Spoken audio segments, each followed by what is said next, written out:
Welcome to our Be the Sun, Not the Salt podcast. My name is Harry Cohen. And I'm Connie Fontaine. And today you're going to hear from our guest, Corey Freed, who is a third grade teacher, a fifth grade teacher, and now a teacher of teachers. And we're going to hear her stories and how she used this little book and created a complete personal development curriculum for both classes. And I got to go to the graduation of both of those classes and see its effect on those kids. Connie, what were you most impressed with? Well, I think that's exactly what I was impressed with, is that she on her own took this book, created these plans, and then there's that story that we'll look forward to everyone hearing about that young man specifically that literally turned his life around. He's got expectations and a thirst for life that she was impressed by. It touched all of us, and I think that is one of the highlights for me. And for me, not just seeing what a wizard she is in the classroom, how she takes this stuff so seriously, and we didn't give her any assistance. She made it all up from the book, and the kids, they took it home and made amazing use of it. And the story she tells about why she became a teacher will stick with me forever, which is the power of seeing someone who's really good at what they do and saying to ourselves, I want to be like that. That stuck with me. So without further ado, let's hear from Corey Freed. Corey, I'm so thrilled that you could join us. And I can't wait for you, Connie, to get to know Corey. Corey is a friend of the family. Corey can tell us how she got to practice Be the Sun in her classroom. But she's a remarkable teacher. And I know I've shared with you, Connie, how remarkable she is by showing you some of the artwork from the classes. So We'll get into that in a second. Connie, meet Corey. So excited to meet you finally, because the number of stories, and I think because you've invited Harry into the classroom, Corey, the stories just kind of come to life on how you've done this work. And it's great. Thank you so much for having me. But it's so wonderful to meet you face to face and connect with you guys. Corey, will you tell Connie who you are and your background? Of course. So my name is Corey Freed. I did just get married on the 1st of the month. So my name will be changing. Thank you. Will be changing to Corey Weiss shortly, but I haven't changed it yet. Well, this is my first year out of the classroom. I'm going to be pursuing a career in teacher coaching, but for the last 10 years or so, I've been in education, mainly a lead teacher. I've taught 2nd grade, 3rd grade, 4th grade, and 5th grade. One of my biggest passions and what kind of connected me to Harry is my love for bringing personal development into the classroom. So really talking about what it means to be human and how to be the best version of ourselves with our students. And that's how we kind of connected with Be the Sun, Not the Salt, which I've been reading to my students for the past 4 years now in my classroom. Now, what prompted you to just pick up the book and start using it with your kids? Well, the way that Harry and I even got connected is because my now husband has been best friends with his son, Ethan, since 7th grade. And Ethan and I, whenever we catch up, he's always so great about asking me questions and updates on my life. And he had sent me information about this 2nd grade class that was using Be the Sun, Not the Salt. And I had been using kind of versions of different personal development books, but hadn't found one that I felt like could stick. And so Ethan, I was so interested in what he had to share with me. And then Ethan sent me the book and I read it and loved it and started bringing it into my classroom. What I love the most about it is that it's broken up into those 30 small steps, which are super digestible for children. So. Did you watch that Lily video of the little 2nd grader that we did years ago? Did you see that? Yes, I saw that. And I saw the class that kind of created these plays around the lessons.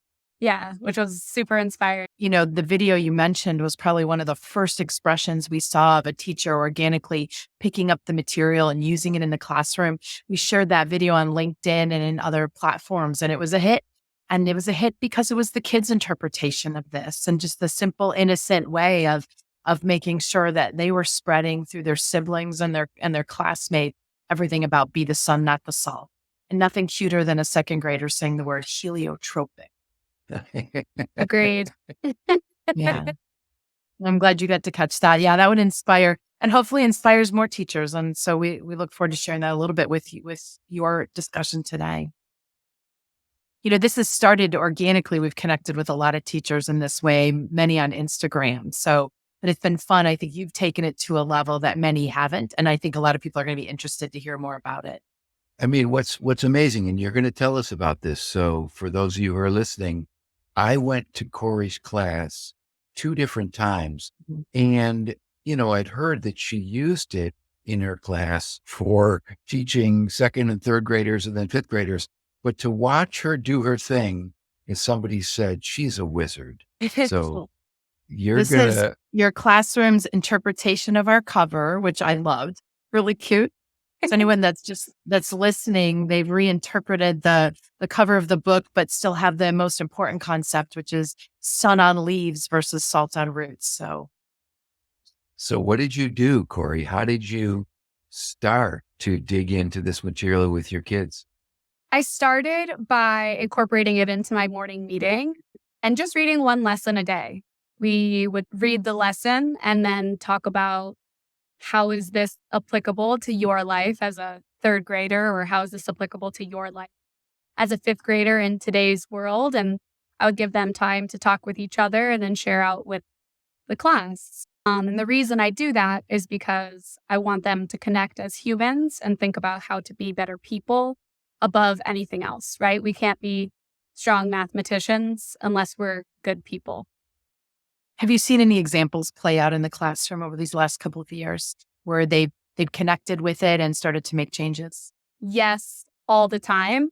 One really transformative one that I've seen with my fifth graders especially is the lesson of apologize well. I think a lot of times it's hard for students that age to understand what it means to take accountability and how to solve conflict, especially with their peers.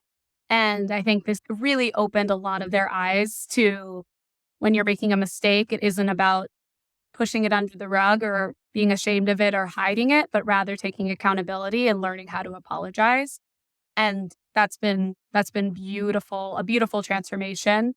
And so many of them, of course, and I've even heard advice given to each other if there's a conflict, someone being like, hey, just be the sun, be the sun, not the salt.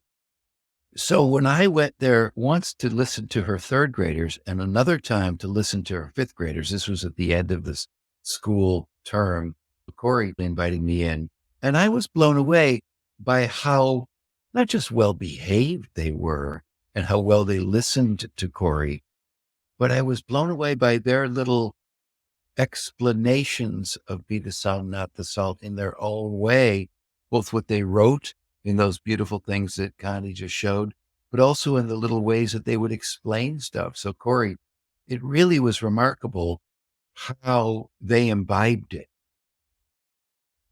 Yeah. Has it ever come back around on you, Corey, where they've challenged you on being the salt?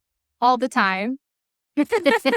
All the time. And I think that that's one of the best parts about welcoming lessons of personal development into your classroom is it also gives you the opportunity to show children that you as an adult are forever learner as well. And I'm not only reading these to help them, but I'm starting my day with these lessons to help myself as well and help put me in the mindset that I need to be in to be the best teacher for them. And we talk about that. We talk about that growth. I was so impressed. There was one time that I don't know what you were doing. You were putting marbles in a jar, or you were doing something to when someone did something good, you put one in, or did something, salty, they took one out and you put one in for yourself or took one out. It was like a beautiful explanation of I was not my best self in that moment.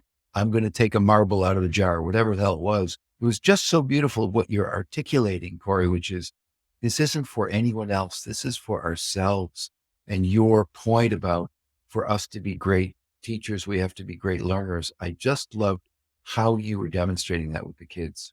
Thank you. That's something that I'm very passionate and want to spread the message to other teachers. Not only do I feel like you should bring personal development into your classroom, but I think that it's really important to remind your kids that I like to call it the Trunchbull effect, right? We're not just better or more right because we're bigger.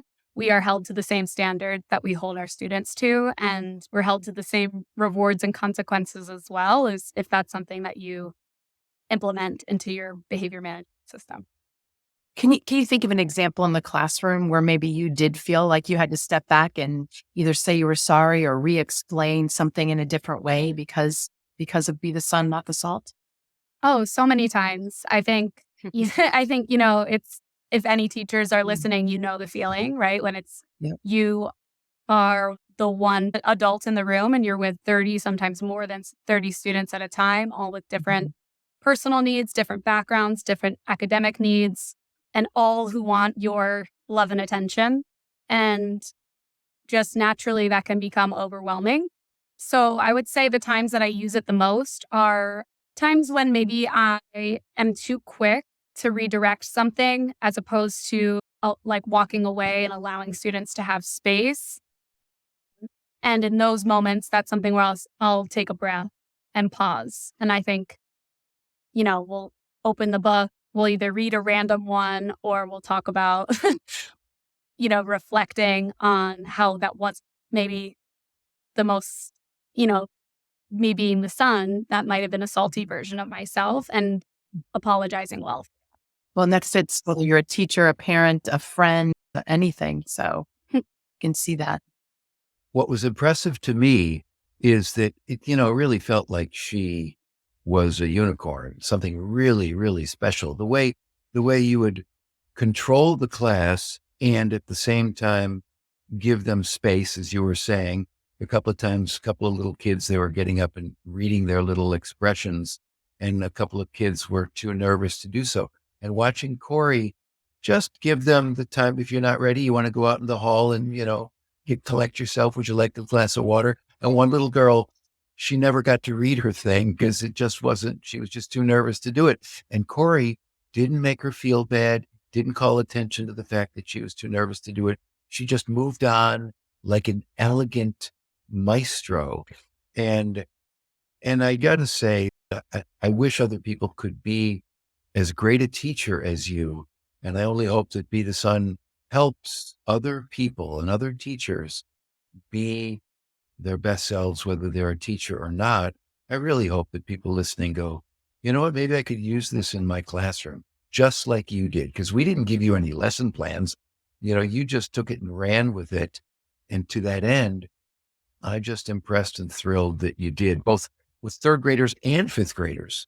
And now you're going to be teaching other teachers. So I'm just excited as hell for what you can teach other teachers about how to use this simple stuff. And I'm excited that you get to hear these accolades about yourself because you don't work in an environment where you get the chance to get that. So yeah, thank you. So that is cool. Well, what are the challenges other teachers face in dealing in this non-academic area when you are trying to create a role of personal development within the classroom? I think one of the biggest barriers that teachers face are trying to find the balance between having authority or control over your classroom, and also being empathetic and allowing your students to see that you care.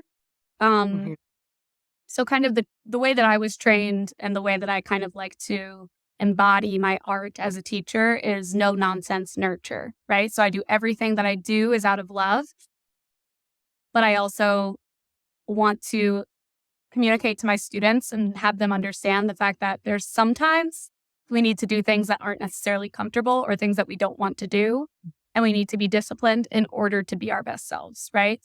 God, do I love that. No nonsense nurture. Yeah, it's a whole no training. Nonsense. Is that yours? That is not no a coin I nurture? termed. No, that's a specific training. There's a no nonsense nurture book. Mm-hmm. So if we could just circle back just for a second on that no nonsense nurturing training, is that something that's available to everyone? Is it something all teachers know about? It's not something all teachers know about. I would say the biggest thing to understand it is that they teach that there's 3 types of teachers. There is the negative enforcer, the no nonsense nurturer, and the enabler, and how the no nonsense nurture teacher is really the most effective. The negative enforcer is very intense about wanting to have control over the classroom and therefore points out all of the negative behaviors that they see in effort to show the kids that they notice, which can often have obviously a negative effect because kids start to get frustrated and feel beaten down. And the enabler, on the other hand, is typically a teacher that is known as, for lack of better words, a pushover, or is much more concerned with the kids, quote unquote, liking them than they are with providing them all of the structure that they need in order to be successful. So maybe not following through on their word, etc.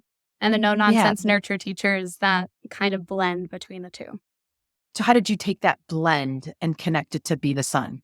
I took that blend and connected it to Be the Sun because a no nonsense nurture teacher in my eyes is someone that everything that they do for the children, whether that's choosing what they work on academically or choosing on what they work on socio-emotional learning, is all done out of love. But we have to learn how we impact other people and what we can do in order to be our best selves. So an effort to continue to be that no-nonsense nurturer, I wanted to find a daily activity that would kind of ground me in this essence of being a good person, being disciplined, but also acknowledging my humanness and my flaws and how to live fully with that. So setting a good example that way. This is as clear as a bell to me, because for leaders, they need to be loving and demanding. You can tell someone this is how the cow eats the cabbage. In a way, it is not disrespectful or unkind or makes people feel like crap. Yep. I didn't get the cabbage, but you're right. But leaders, parents, just in society, we just all need to think more that way. I wanted to show, you talked a little bit about some of the things that, you talk to the kids about. I love when I see these expressions, and I've taken the name out, of course, but this one, being a good person towards yourself is one thing, but what about being good towards other people? And it goes on to talk about being the sun, not the salt. And if you are having a bad day, don't pour salt on another person's roots just because of your mood. I think we could send that lesson to probably just about any adult as well. So there's a couple of them, and I just love them. And I appreciate you so much for giving the time and attention to these kids being able to do their own expression of pages in the book potentially. And this one, obviously, because things are backwards, but bring the water to people's soil. What a really cool visual reference that anyone would understand, and I think the language of the book resonates with the kids. I can tell by the way that you tell the stories. So good on you. I really have to credit the students with that. Harry, I'm sure you remember my third graders, I allowed them to kind of choose how they wanted to communicate what they learned through the book with you. And my third graders chose to write postcards directly to Harry. So they wrote, Dear Harry Cohen, thank you for coming to visit us. And then they shared their favorite lesson and why. But my fifth graders really took a more collaborative approach, and they wanted to create their own child version of Be the Sun, Not the Salt for future fifth graders in particular. Think about that. It's amazing. I mean, how cool. Think about how cool that is. These kids took this material and created their own expressions of what it means to them. They didn't follow the chapter titles. They just took it in their own way. And to your point, Connie, the water, the soil of another plant. I mean, I've used that ever since I heard it, which is such a beautiful way of nurturing somebody else who's looking a little parched, a little dry. And if you're paying attention to someone, you can see they need a little bit of water. And I just love what you did, Corey, and how you did it. So that's, again, your creative expression using the principles so that the kids could find their own voice. Yep. Their own practice. We always say that, these are all very simple things to know, and they're simple things to do, but it becomes hard to do unless you think about it every day and make it your purpose. And the fact that the kids were able to do their own interpretation was their version of practice, and using things from their own real life, I think brought it to life for us. So in addition to the ones I just shared, I mean, we have a whole stack of these, plus the responses we had from your third graders the year before. That reminds me, Harry, I do have the rest of my fifth graders' entries for the children's version of Be the Sun, Not the Salt. And my fourth graders, who were third graders when you met them, wrote you a little entry on integrity because they missed you so much. So I told them that I'd share it with you. Can I share it with you on the podcast? Can you do that now? Yeah. That would be great. Yes. Integrity. Integrity means to do the right thing even when no one is watching. To us, it means being good even when no one is watching or if someone is watching. Being heliotropic is to show integrity always. And then what I thought was cute is that they did the box just like you do in your book Yeah. with the main takeaway, show integrity. Yeah. Oh my God, show integrity to people who, when no one's watching or when people are watching. Yeah. You gotta love that Just all the time. all the time. And you know that something went in for them to write that. And I'm just so pleased and proud of you and us that we're doing this. And I hope everybody who's listening can say, I want to do some of that. I agree. Corey, do you think it impacted their parents in any way? Or could you tell there was any leaking or bleeding over or impact that any parents say to you, well, how come you're making my kids so wonderful?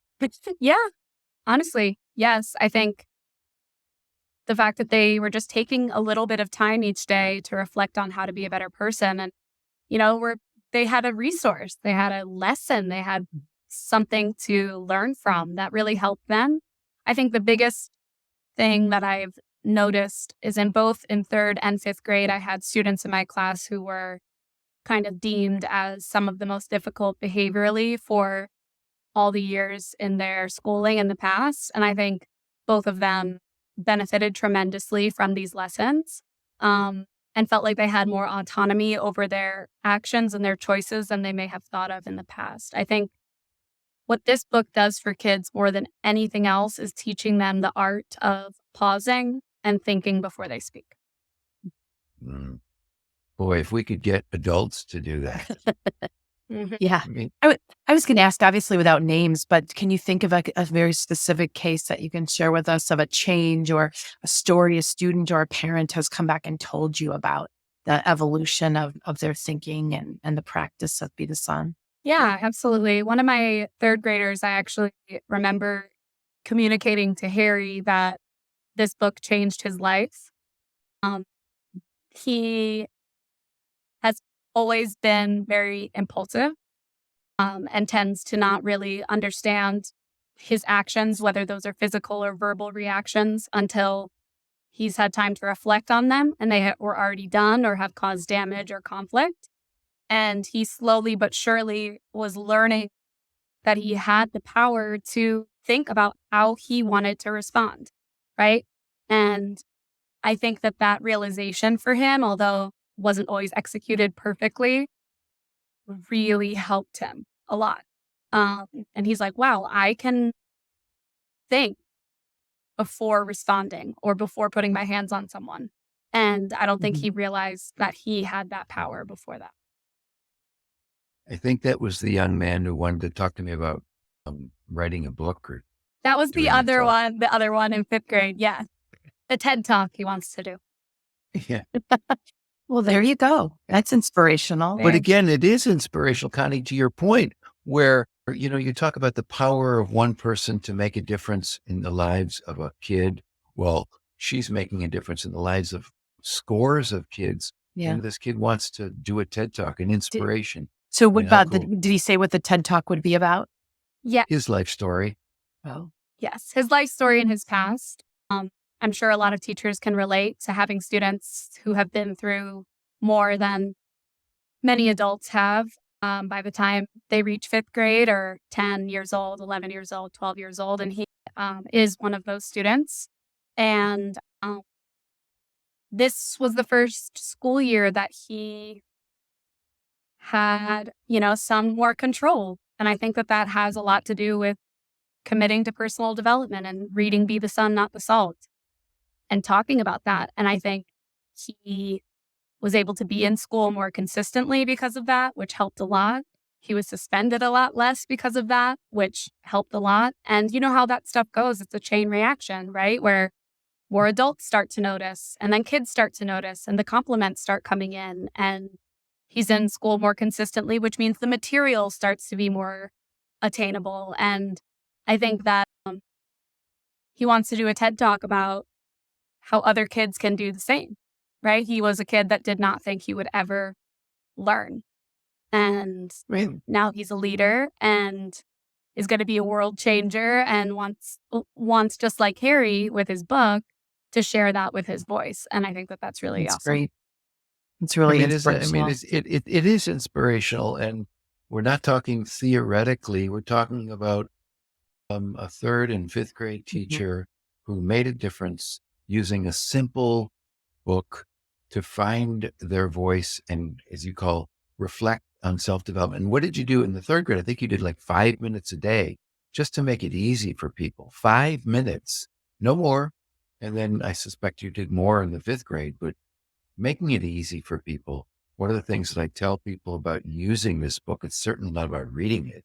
You can read it in 20 minutes. It's about using it.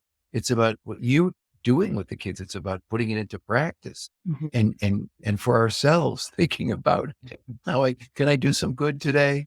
I mean, this is the whole point, is making it so that it's useful in a very practical way, which you've shown us.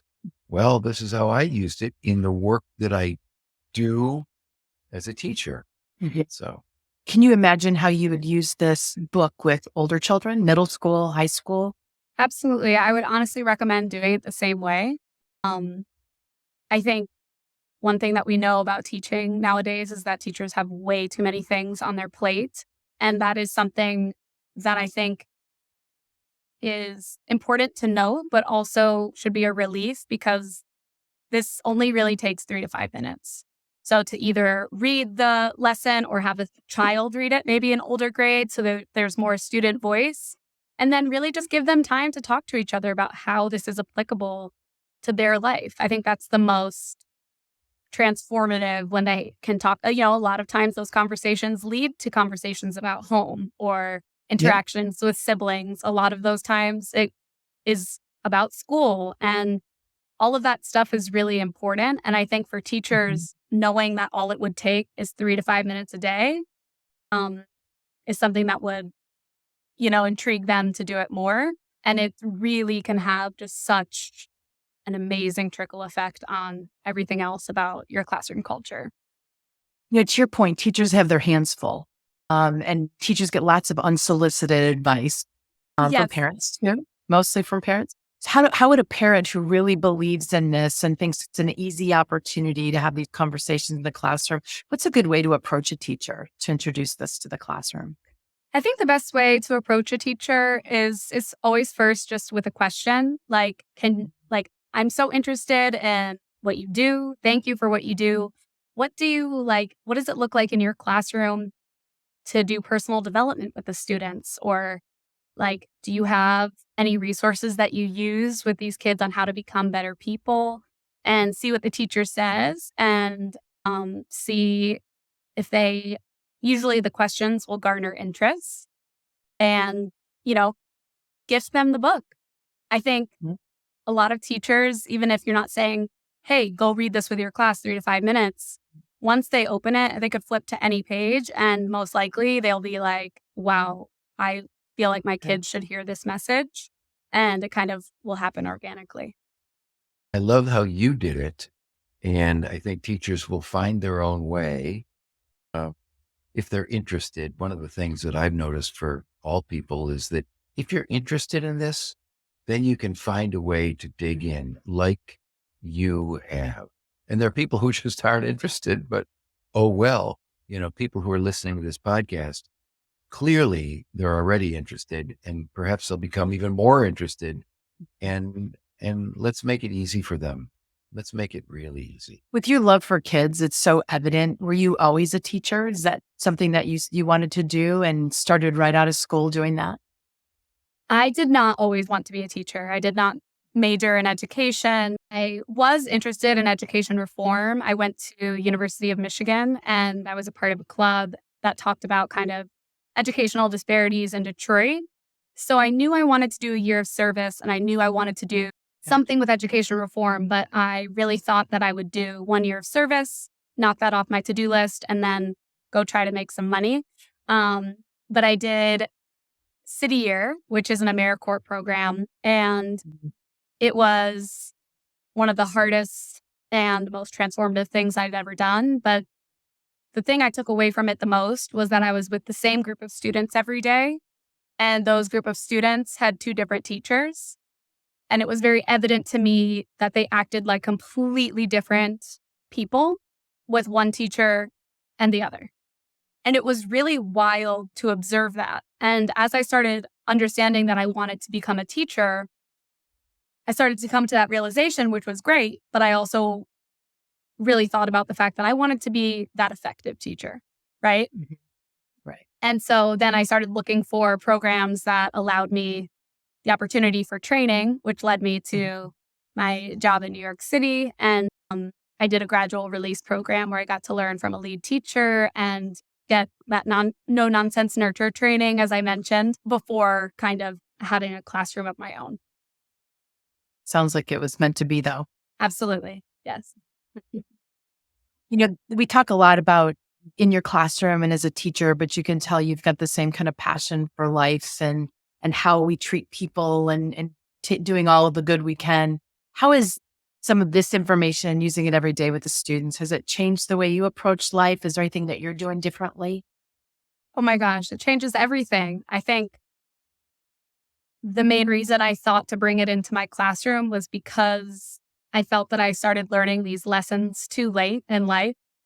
And the biggest one for me being learning how to respond instead of react.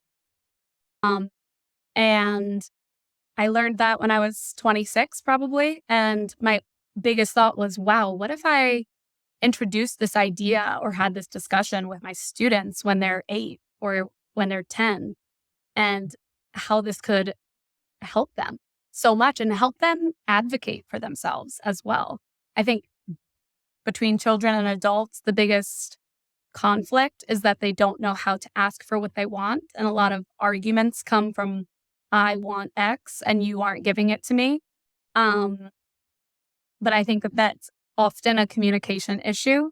And I think through things like Be the Sun, Not the Salt, kids learn how to communicate their intention or the reason why they're asking for something, and helping the adult determine if it really is a need or a want.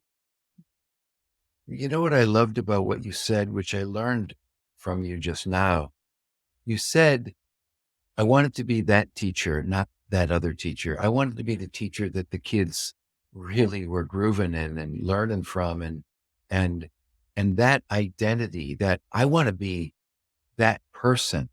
That's what it really means to be heliotropic. That's what it means to be the sun.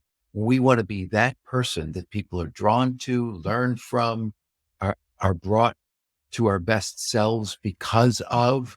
And it's that understanding of our identity that drives us. And your knowing that from your experience is what drives you, Corey.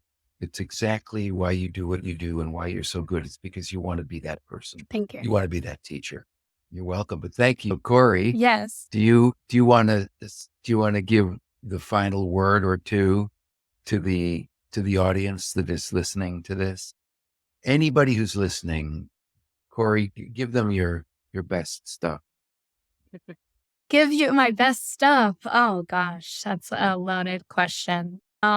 Yes. I would say that I think a lot of people think that certain careers, specifically teaching, is reserved for certain people who have this it factor, right? You either have it or you don't. And I totally disagree with that. I think all you need is a passion for teaching. And I think you have to love kids, but every other skill is teachable. And I think this idea of connecting with children and building trust within your classroom is also a skill. And you can find resources to do that. You don't have to be a wizard, as you said earlier, in order to be a successful educator, but you do have to find ways to build trust with your students. And that, first and foremost, is always reminding them that you are a human, you're a flawed human, and you respect the humanness in them as well, and that you are someone who's open to learning about all parts of who they are. Oh my God. In your new career of teaching other teachers, I hope that we can have you on again where you have stories of teaching other teachers what you just shared so that they can be inspired and moved to be the great teachers for their students the way I saw you, and that you were, and hopefully still will be in some respects, but let your wisdom keep flowing into those teachers, Corey. So we're I just think I blessed think we're going to hear to have you. stories from other teachers because of this podcast and from parents and anyone that works with children to say it inspired them to realize that it's they're not too young to be thinking about doing good, being their Yeah. best self with the language that they can take with them for the rest of their lives is what I've heard from you today. Absolutely. I couldn't have wrapped it up better. Connie, I think that is a great synopsis. I agree. Well, it was a pleasure meeting you and talking to you and hearing that such an inspiration coming from a teacher who's doing her best job every day to be her best self and teaching the kids to be their best selves as well. Corey, I'm just, that story of you wanting to be that teacher is the story of, it's in the, who are you? That's what it means. I want to be that teacher. I want to be the teacher that does that for those kids. And you have, and you do, and you will. And it's just really great that you found your place in this world. Thank you so much. I really appreciate that. Thank you so much for having me. Thank you, Corey. Thank you, Corey. Thank you, Connie. Thanks, Harry. Good to see you. At Be the Sun, Not the Salt, our mission is to spread this message and make the world a better place. In our podcast, we hope to share stories that nudge each one of us to be our best self. If you heard something today that nudged you, inspired you, we'd love to hear from you. Please email us at stories@bethesunnotthesalt.com. And who knows, we may feature you on an upcoming episode.